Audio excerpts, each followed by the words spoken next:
यह कितने गिरफ्तार है, उसमें वर्दी भी बताई जा रही है, कौन लोग हैं, तो क्या क्या आपसे पढ़ा। थाना बिसरख अंतर्गत आइजिन सोसाइटी निवासी संदीप कुमार, जो पेशे से जीएससी कंसल्टेंट हैं, इन्होंने दिनांक 20/7/26 को इनके साथ, जैसा इन्होंने बताया था कि जब ये अपने घर से अपने ऑफिस एस फायर सोसाइटी के लिए निकले थे, तो वहाँ पर एक गाड़ी लगाकर कुछ लोगों ने इनको रोका और इनकी गाड़ी में बैठ गए और अपने को जीएसटी अधिकारी बताया। और इसके बाद इनके साथ ये लोग आगे बढ़े और इनको ये बताया कि आपके खिलाफ़ जीएसटी की शिकायतें हैं, इनको ब्लैकमेल किया और मुकदमे, फर्जी बिलिंग के मुकदमे की धमकी देकर कि आपके खिलाफ़ मुकदमा दर्ज हो जाएगा, आप जेल चले जाएंगे, इनसे ब्लैकमेल करके उसके एवज में पैसे की डिमांड की और बाद में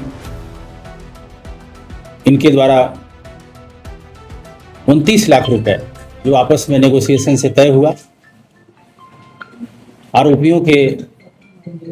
सहयोगी को उपलब्ध कराए गए। इसके बाद आरोपियों ने मैं गाड़ी इनको छोड़ दिया और फिर ये अपने घर आए। ये सूचना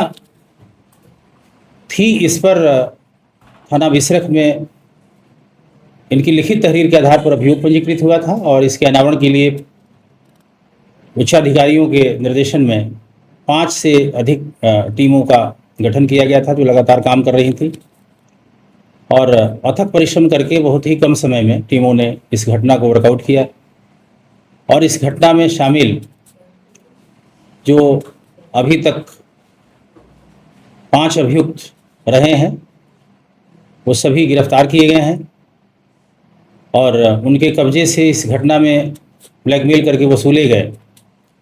संपूर्ण धनराशि 29 लाख रुपए रिकवर किया गया है। और इसी धनराशि में से कुछ धनराशि एक मुथूट कंपनी में जो कुछ ज्वेलरी गिरवी रख के पैसे उठाए गए थे, वो ज्वेलरी भी रिकवर की गई है। 2 गाड़ियां रिकवर की गई हैं,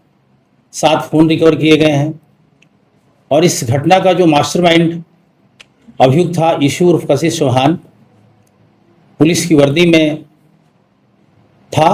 वो पुलिस की वर्दी भी रिकवर हुई है। एक अन्य व्यक्ति जो दूसरा उसका सहयोगी राजेश कुमार था, जिसको दीवान नाम से लोग संबोधित कर रहे थे, यह व्यक्ति भी एक प्राइवेट फर्म में ड्राइवर कम पंप ऑपरेटर के रूप में ये काम करता है और इसकी भी वर्दी रिकवर हुई है जो सिविल डिफेंस से संबंधित है। इसके अलावा जो अन्य अभियुक्त है उसमें विवेक, यह भी एक प्राइवेट फर्म में ड्राइवर कम पंप ऑपरेटर के रूप में कार्य किया है और काम कर रहा है। अन्य अभियुक्त अंकित उर्फ अंकेश, जिसकी गाड़ी इस घटना में प्रयुक्त हुई है XLX मारुति, यह भी बरामद हुई है। इनका सहयोगी एक अन्य अभियुक्त अंशुल चौहान, जो एटा का रहने वाला है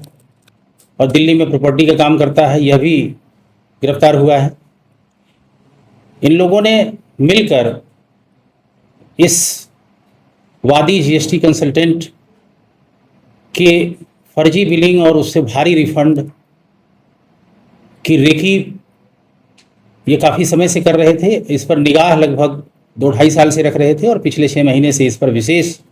इन लोगों ने निगाह रखनी शुरू कर दी थी और इसके हर ट्रांजैक्शन की और हर क्लाइंट के रिफंड की इनको जानकारी थी। और इन्होंने इसी रेकी और होमवर्क से इनको टारगेट किया और ये इनको लगा कि ये काफ़ी मोटा पैसा गलत ढंग से कमा रहे हैं, तो इनको आसानी से जीएसटी का अधिकारी बनकर के टारगेट किया जा सकता है और मोटा पैसा मिल सकता है। और ये इस बात की जानकारी वादी को भी थी कि उनके द्वारा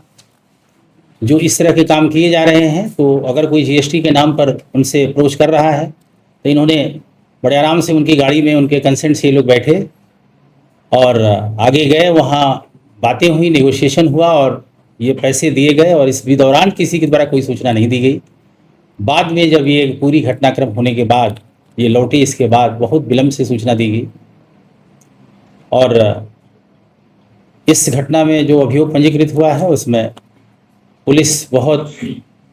तत्परता से और सारे एविडेंसेस को कलेक्ट कर रही है और इसके गहराई में जाने के लिए सारे उपक्रम कर रही है